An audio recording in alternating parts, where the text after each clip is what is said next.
Olá pessoal, tudo bem com vocês? Aqui é a professora Lana, professora de Física e Matemática, e no vídeo de hoje você vai acabar de vez com as suas dúvidas sobre função seno. Bora lá? Para definirmos a função seno, vamos considerar o ciclo trigonométrico. E o que seria o ciclo trigonométrico? Uma circunferência de raio igual a 1, cujo centro coincide com a origem dos eixos coordenados x e y. Nessa circunferência, a origem dos arcos é o ponto A, e o sentido adotado como sendo positivo é o sentido anti-horário, e o sentido negativo, o sentido horário. Então, se nesse ciclo trigonométrico a gente considerar um arco AB de medida igual a x, x estando em radianos, a extremidade B desse arco, ela possui uma projeção ortogonal, ou seja, de 90 graus com o eixo x e uma projeção ortogonal com o eixo y.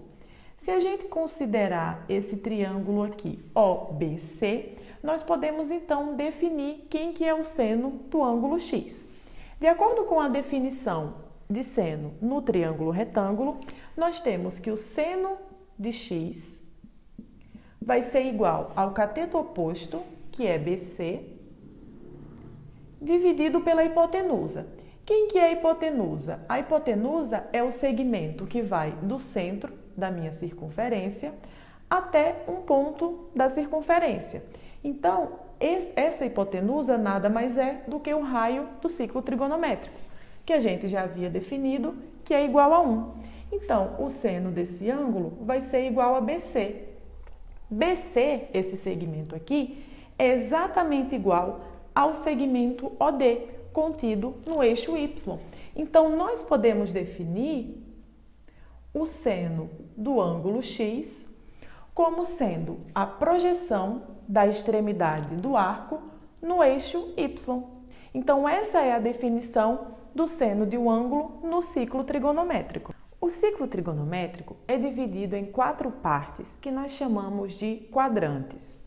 No primeiro quadrante estão os arcos contidos no intervalo de 0 a 90 graus, ou π sobre 2 radianos.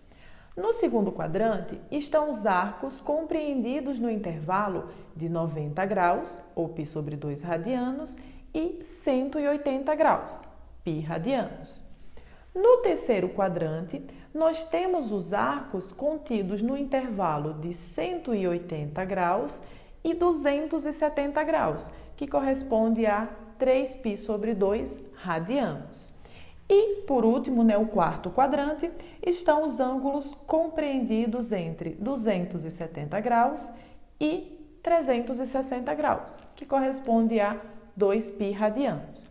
Então, como que nós definimos a função seno em cada um desses quadrantes? É isso que a gente vai ver agora.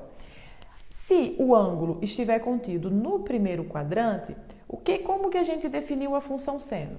O seno vai ser a projeção da extremidade do arco no eixo Y.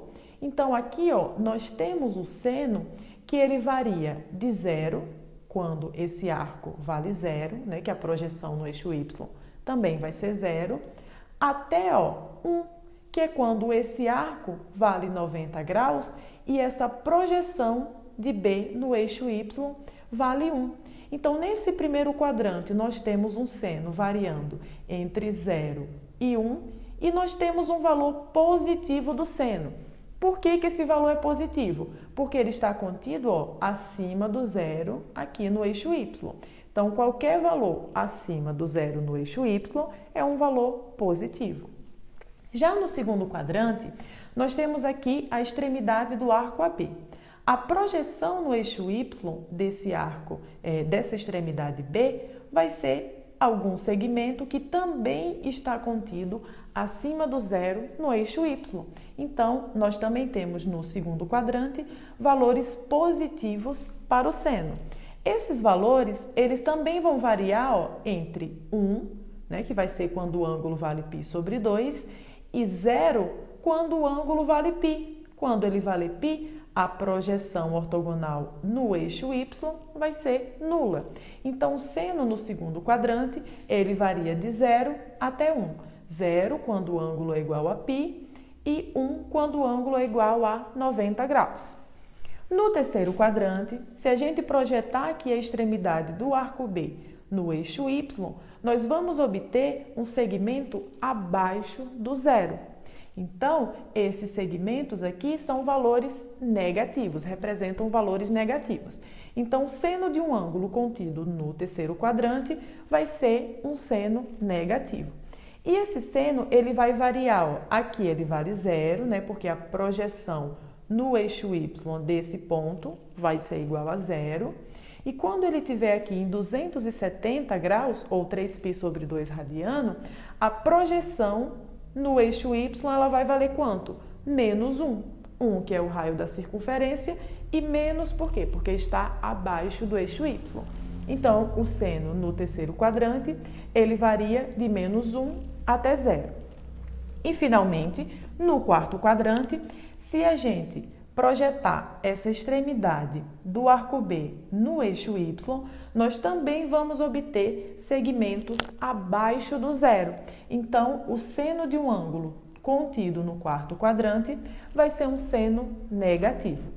Esse seno ele vai variar de menos 1, quando o ângulo for 3π sobre 2, e 0, quando o ângulo for igual a 2π. Aqui, ó, a projeção no eixo y vai ser igual a 0. Então, no quarto quadrante, o seno varia de menos 1 até 0. Agora que nós sabemos a definição da função seno, nós vamos analisar algumas características desse tipo de função. A primeira delas é o domínio. E o que seria o domínio? O domínio são os possíveis valores atribuídos a x. No caso da minha função seno, o que representa esses valores de x? Os ângulos do ciclo trigonométrico. Esses ângulos, eles podem admitir qualquer valor real. Então, nós dizemos que o domínio da função seno de x é o conjunto dos números reais. A segunda característica é a imagem. E o que seria a imagem? São os possíveis valores de y correspondentes aos valores que eu atribuí a x. Nós vimos lá no ciclo trigonométrico que, independente do valor do ângulo, ou seja, independente dos valores de x, a função seno, ela admite valores que variam de menos 1 até 1. Então, nós podemos afirmar que a imagem da minha função seno, ela vai ser de menos 1 até 1. Para todo x pertencente aos reais, nós temos a função seno variando de menos 1 até 1. Em relação à simetria, nós classificamos a função seno como uma função ímpar. E o que é uma função ímpar? Uma função ímpar é uma função onde f de menos x é igual a menos f de x. Então, vamos entender o que significa isso na função seno.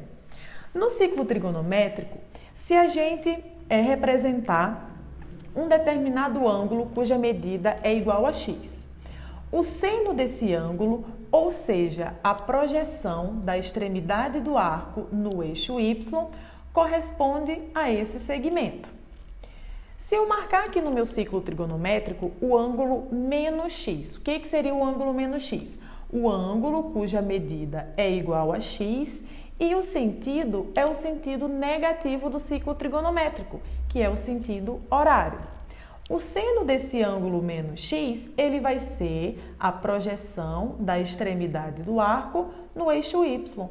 Ou seja, esses dois segmentos aqui, eles têm valores iguais. Qual que é a diferença entre eles? A diferença entre eles vai ser o sinal. Por quê? Nós vimos que a função seno no primeiro quadrante, ela é positiva. No quarto quadrante, ela é negativa. Então, o que a gente conclui? Que o seno do ângulo menos x é igual a menos o seno do ângulo x. Por quê? Porque no primeiro quadrante o seno é positivo e no quarto quadrante o seno é negativo. Então, essa é a definição de uma função ímpar. F de menos x igual a menos f de x. Então, a função seno é uma função ímpar. Outra característica importante que nós podemos analisar na função seno é em relação à função crescente e a função decrescente. No primeiro quadrante, à medida que o ângulo aumenta, o que acontece com o seno? O seno ele varia de 0 até 1, então o seno ele também aumenta. Essa é a característica de uma função crescente. À medida que o x aumenta, o y também aumenta. No segundo quadrante, o que nós temos? À medida que o ângulo aumenta, o que acontece com o meu valor de y? Ele varia de 1 até 0, ou seja, ele diminui. Então, no segundo quadrante, nós temos uma função decrescente. No terceiro quadrante, à medida que o ângulo aumenta, olha o que acontece com o seno.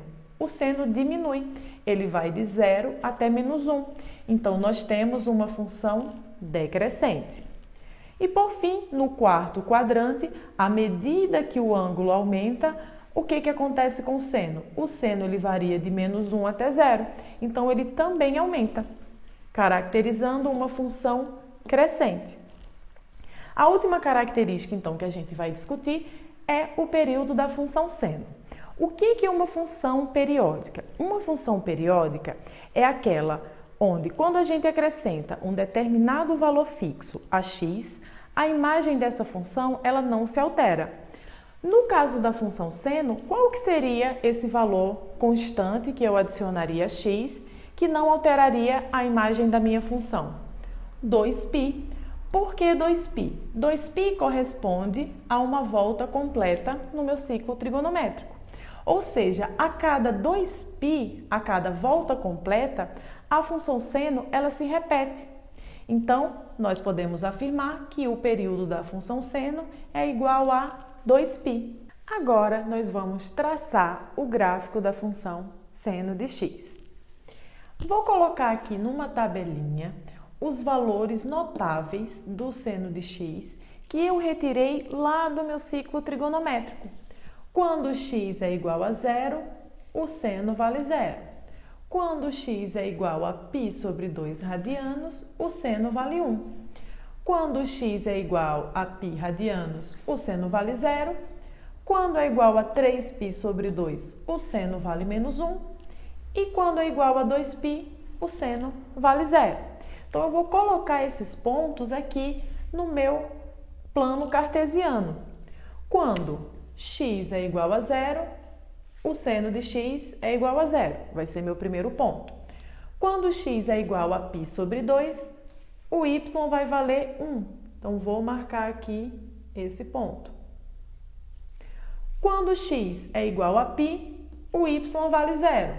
Então, vou marcar aqui mais um ponto da minha função. 3 sobre 2 vai valer menos 1 aqui no y. E 2π vale 0. Agora, o que eu vou fazer? Eu vou ligar esses pontos. Quando eu ligar esses pontos, eu vou obter, então, o gráfico da minha função seno de x.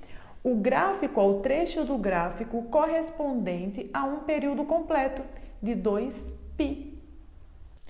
Bom, pessoal, espero que vocês tenham gostado dessa aula, que tenha tirado suas dúvidas sobre a função seno. Se você gostou, deixe seu like, se inscreva no canal e ative o sininho das notificações. Muito obrigada e até a próxima aula!